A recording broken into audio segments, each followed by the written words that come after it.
Big money, world-class art, Miami Beach politics, the residents against the nightclubs. I think so. Were they really against each other? And a deal that almost changed the cultural identity of Miami Beach. This is the story of the failed Cirque du Soleil project at the Jackie Gleason Theater of Performing Arts in South Beach. It's a story I lived through personally. It's one of my favorite case studies to present and to discuss and to teach, because you're going to learn so much more from a failure than you are from a ribbon cutting of some pretty project. That's for the politicians. So welcome to the Music Cities podcast. I'm Kevin Crowder. At the time that this took place, it started about 20 years ago. I was the Economic Development Director in Miami Beach. So it's the mid-2000s. We've got the Gleason. It's an icon. It goes back to the time that Jackie did his show from Miami Beach. Back in the day, it was iconic. It's where, the Broadway series would come. We'd have concerts and big events, theater, lots of different things. But it ran at a deficit. Lots of theaters run at deficits. It's why they end up getting subsidized so often by cities. But were we really going to be able to sustain even just that $1 million a year subsidy? Because you see, Miami-Dade County at this time was building a new performing arts center across the causeway in downtown Miami. And when that happened, the Broadway series and a lot of the other programming that was in the Gleason was going to move over there. I can't remember the exact number, but I want to say it was about 70% of the Gleason's bookings was going to move there. And so we were already at $1 million. This was going to be unsustainable for the city. It just didn't make sense to keep that, to be able to keep the theater going, at least not in what it was. But then what came next, out of nowhere, the Related group showed up with a unsolicited proposal with Cirque du Soleil on board. And what they're going to do is they're going to take $75 million and invest it into a $150 million transformation of the Gleason Theater. It would be a permanent Cirque du Soleil show. The first one outside of Las Vegas and the one that they have in Orlando. The goal was to create heads and beds and add another economic element to the international cultural destination that Miami Beach was becoming. Art Basel was still relatively new. We weren't the Miami or even the Miami Beach that we've become now. The hotel industry loved it. They saw the potential that we had here. Thousands of new visitors, different visitors, probably a lot of different visitors who didn't already come to Miami Beach. So it was opening up new markets, something we talk a lot about here in this podcast. More people spending money, staying in our hotel rooms, and they're eating in our restaurants and spending on our retail. So on paper, this looked great. Even if there was a significant funding request for support from the city towards the renovation, redevelopment of the theater. Something you're going to see anytime you try and change a market is you have people that are already operating in that market. And not specific to this case, but whether good or for bad, you and your cities have people benefiting from conditions that you want to change. That old tired shopping center that needs to be redeveloped, well, someone's benefiting from that thing. Anyway, in our case, we had the nightclub industry, and they immediately saw this as a threat. They started to mobilize. During this process, there's a lot of conversations were had. It was not Cirque's intent to compete with nightclubs in the nightlife industry. It was not the city's intent to facilitate such a project, especially in city-owned space. We're not going to do a project that's going to have a detrimental impact to the nightclubs, regardless of how some people in the city, both at City Hall and residents, felt with negative feelings about the nightclubs. We weren't going to do that. The nightclub industry, they're always on their heels. They're always in a defensive mode, And in the conversations with Cirque, the food and beverage, the lounge, those related activities in their original proposal essentially got stripped out, and we're left with food and beverage operations that just supported the show and the people who were attending the show. No outside customers coming just for food and beverage and lounge and that sort of thing. So it's really not going to compete with the big clubs. It's not even going to be in the same time period as the big clubs. It's not going to be the same audience. I mean, you're not going to have people on ecstasy with glow sticks in the middle of a Cirque du Soleil show compared to what, you have at some of the nightclubs at the time in South Beach.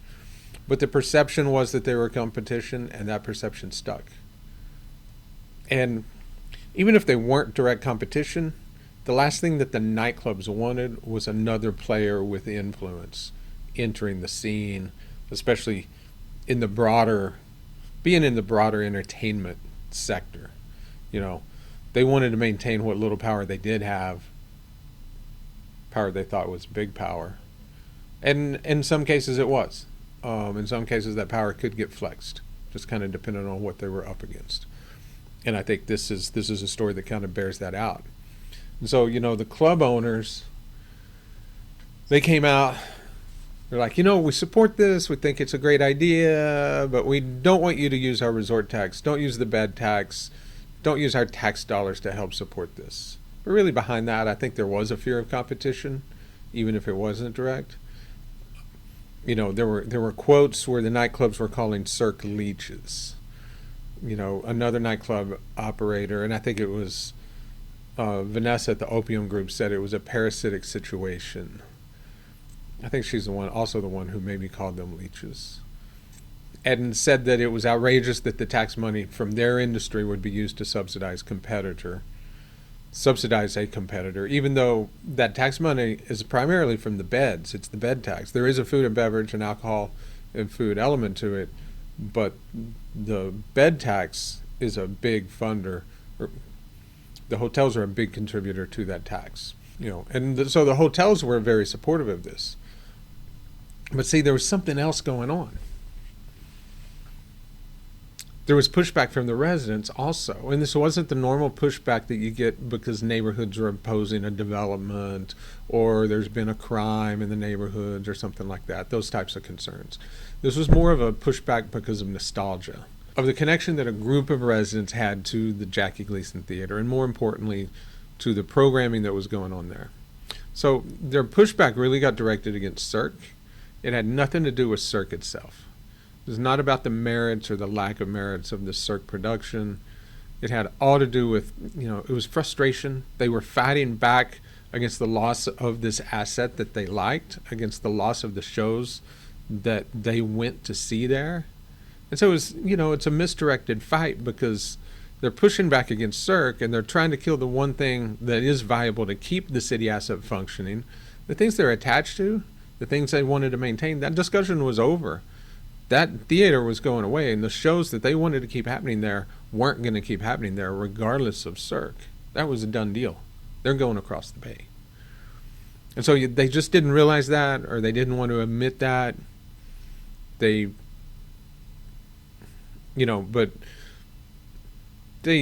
think they knew it was gone. But what they did is set this thing up. I'm not going to use there's a term I could use, but I'm not going to use it. But here's the twist. You had this situation where the nightclubs, and these are super savvy business people, they've got nightclubs in South Beach during the Cinderella years of South Beach. These are really successful entrepreneurs. These are not normal nightclubs, and they're not normal entrepreneurs. They built something that was at an elite, worldwide elite level, global level. But what all of a sudden you had was this dynamic where the clubs and the residents all of a sudden had a common enemy. These are two groups that are constantly at each other's throats. They don't understand each other. They don't like each other. They make outrageous accusations against each other. Some of the most outrageous and obscene stuff I've heard professionally in my career coming out of the mouths of both sides equally in this fight over noise and traffic and crime and the impact that the clubs have on the community, as well as the demands by residents who moved in after the clubs had already been there and established, wanting to get rid of these businesses that were there first. I mean, it was just always volatile, and it could get pretty ugly. But all of a sudden here they find themselves with a common enemy, and a very savvy approach. They took advantage of it. And I think the residents, with the residents, they played up that loss of the theater, and they pushed that fear-mongering message to keep that alliance going, and keep the residents that were being vocal on board as kind of a useful tools for their own ends. And so, but we had been directed to negotiate with Cirque, and we had been doing that for quite a while. But then, we had some instigators in the community as well, and they're always kind of trying to work their way in from the edge. They wanted to be somebody in South Beach. They wanted to be a big man on campus, but they didn't really have anything to do. They didn't, they weren't a nightclub operator themselves. They may have had a little experience in the hotel industry, but not at the elite level that the South Beach scene and industry had evolved into. But they wanted to find their place, and they wanted to have a role in all of this stuff that was happening in South Beach. And, they started going out, and they went and talked to AEG Live, the big venue, the big concert venue operator. And they were able to get them interested in, because I think they were trying to make inroads with the nightclub industry by jumping on the bandwagon, attacking Cirque. And so then reaching out to AG Live got them further. And, it resonated a little bit with some of the commissioners, because, it was an option that there would be no tax money go towards the project. And other commissioners insisted that we honor the negotiations that were already underway in good faith with Cirque. And some concerns about the optics of that, we are always watching the politics, but, from the administration side, we didn't know everything that was going on in the politics. I heard some stuff later from one of the elected officials involved about just how much behind the scenes pressure was being put on them, especially from the nightclubs. And even though we suspected and we kind of knew what was going on, I didn't really realize just how intense it was until I heard the stories much later. And so the commission decides maybe they do want to go out and get other offers. And so we said, well, if you're going to talk to AEG Live, you have to go talk to Live Nation also. I think it's around the time Live Nation was in the process of acquiring Ticketmaster. And so they come in, and now we're in this nightmare situation of having to try and negotiate a best and final offer from each of the three operators, who are all very different and, not going to be close to each other in terms of what their best possible deal is that they can strike. But it's not our decision. We have to negotiate, and we did so. The policymakers, the commissioners, are going to make the decision. But, Live Nation and AEG Live, these were minuscule compared to Cirque, but they didn't require city investment. But they just didn't bring the return on investment. We'll talk in a minute about what those deals meant to the city. They did minimize public cost. That was attractive to some commissioners. It was something that the opponents were able to capitalize on and start, again, driving that narrative, driving a campaign to change the narrative in the media and in the press, and then in the public, because, the residents who are already mad about losing their programming, now they're going to respond to the attractiveness of no tax money going towards a new project there. And so, this is about, by the fall of 2006, the lobbying and misinformation campaign was just in overdrive. I think the deal was just kind of, it was sitting there and just kind of looked like it was teetering all of a sudden. And we had to have this huge public meeting, and it was a marathon. It was maybe September, October of 2006. The residents, they'd just go crazy cheering and applauding every time a speaker said something anti-Cirque. I can't remember, but I think Cirque was not in attendance for that meeting, but I can't remember. But you could just sit there and see the residents being used and ground up in the gears of this nightclub political machine. They just didn't realize they were the fuel. The pressure on the commissioners was intense. The CEO of Cirque was quoted in the newspaper after that saying, politics might be fun for some, but it's not fun for us. Am I going to fight to sell this? I'm sorry, I just cannot. Those guys are artists. They're creators. They're not normally in this position. They probably have never been in a position like this. And so I remember sitting in the city manager's office. Maybe it was the day before the vote. I mean, we were working late. We were working on all three up until the last minute, getting ready to print the agenda for the commission meeting where they were going to make the decision. And we got the call, and Cirque pulled the plug, withdrew the proposal.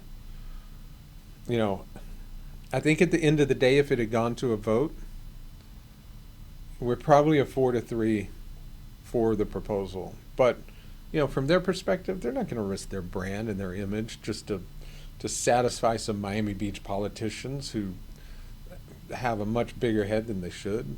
Maybe bigger demands and expectations of how they be dealt with and treated.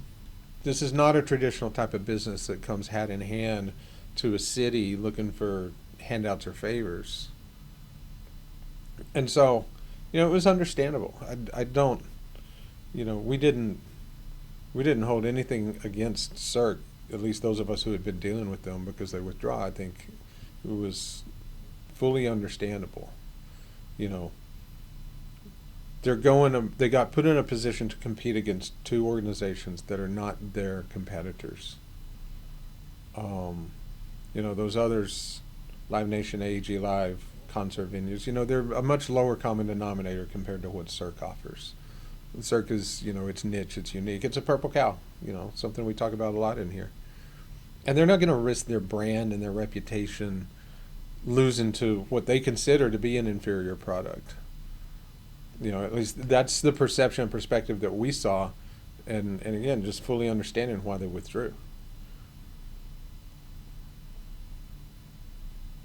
And so, but kind of watching how this was evolving, AG Live and Live Nation, they're not risking their brands, their reputation by jumping into this, and they're going to be fine regardless of what the outcomes are. But, Cirque's going to live and die on their reputation and their brand and maintaining an elite level. So, poof, 2 years, negotiations gone. Cirque walked away. Miami Beach lost a $75 to $100 million private investment. The AEG Live deal was worth maybe $13 million over 10 years to the city. I think it was a $2 million private investment, and then it was maybe 15. It was $2 million private investment and $13 million in cash, rent, etc., to the city over 10 years. We're not talking about economic impact and jobs and economic output, the multiplier effect. This is direct fiscal terms of the deal to the city. Live Nation's better. It was, I think, a $3 million private investment, $3.5 million, and $20 million in fiscal impact to the city over 10 years. So $24 million over 10 years. But the Cirque deal, that was $75 million in private investment. And yes, it did take a investment by the city as well. But over 10 years, another $97 million. So a 10-year fiscal value to the city of $172 million. So the city did pivot to Live Nation. And that was just a much better choice, we felt. I mean, we're happy that they went that way. We worked with the CEO at the time of Live Nation, very easy to work with. I don't think we were as comfortable with AEG Live, I think for, probably several reasons, but I think especially because of some of the locals they had aligned themselves with, I think that was really concerning. I wouldn't say suspicious, but concerning. So Live Nation, we reached a lease agreement, we pivoted there, they rebranded the theater, it's the Fillmore Miami Beach. It's a great classic music brand, and I've seen a lot of great shows at that theater. And so, we did go from losing $1 million to earning positive net $1 million in the first year that it reopened as the Fillmore. So, here we've got a good story of adaptation. It's just not the same scale and transformation that we would have got with Cirque. When I teach this in a more in-depth setting, there's a lot of rabbit holes that we can go down, but there are some key lessons here. And that's one of the points of doing this. What are the key lessons? And the first I think is you have to have an understanding of the perspective of the people you're working with on a P3, on a deal. Where are they coming from? What's important to them? Because what's important to them is not the same thing that's important to you. And you have to understand that because you can't impose your perspective on theirs. And so in Cirque's case, they were brand protective and they were risk averse and they were going to be that way, and it needed to be respected. They didn't understand or care for the environment that they ended up in. The theater they were operating in, essentially. They weren't going to take any chances and take any chances on losing that public vote. Secondly, the nightclub industry, they needed a win. They got to win. They're always on the losing end. They're always taking the hits. They went on the offensive for once because they're usually always in a defensive posture. And they were able to reframe the debate as protecting taxpayers and the residents and supporting something that the residents wanted. So, never forget the weight that resident sentiment carries, even if it's factually wrong and has no strength behind it or anything. That nostalgia, those perceptions carried so much weight in this case. And then remember the politics. The numbers at the end of the day aren't going to decide the deal. It's just like when we talk about gut sandwich in our market analysis and storytelling approach. That last decision point in politics, just like in an investment, doesn't have anything to do with the data. It's all in the gut. And so the best proposal is going to lose if the politics don't align with it. And then final lesson, the most important one that I repeat this all the time in our client work, especially redevelopment work. So if you're doing redevelopment and revitalization, you're working to change the status quo. We talk about data and research and the market, and there's a role for it, but the reason we do the gut sandwich approach is the market analysis is going to tell you how you got to a point that you don't want to be anymore. And what we're trying to do in economic development or redevelopment is trying to change that situation. We don't want to be in that situation. We want to change it. We don't want the status quo anymore. It's not working for us. It's not working for our community overall. So it's not what we want. We want to shift and do something that's better. But no surprise, that status quo you're trying to change, somebody's benefiting from it, and they're going to fight to preserve it. So you need to anticipate what their tactics are, understand who they are, expect that they're not going to fight fair, and then you need to think really hard about who they might have on speed dial and recognize all of this as part of your reality when you're trying to do especially significant catalytic redevelopment and economic development. Someone is going to try and protect that status quo that's not benefiting the community, and it's not benefiting your efforts. So anyway, to close, the Cirque deal, it's one of the most, I think it's a fascinating example of a deal of a project that didn't happen. And as I said in the beginning, it's those stories that are worth telling because they're the ones that remind us, deals are made and broken not just by dollars, but by the politics, by perception, power. So that's your lesson. Until next time, let's do it. See ya.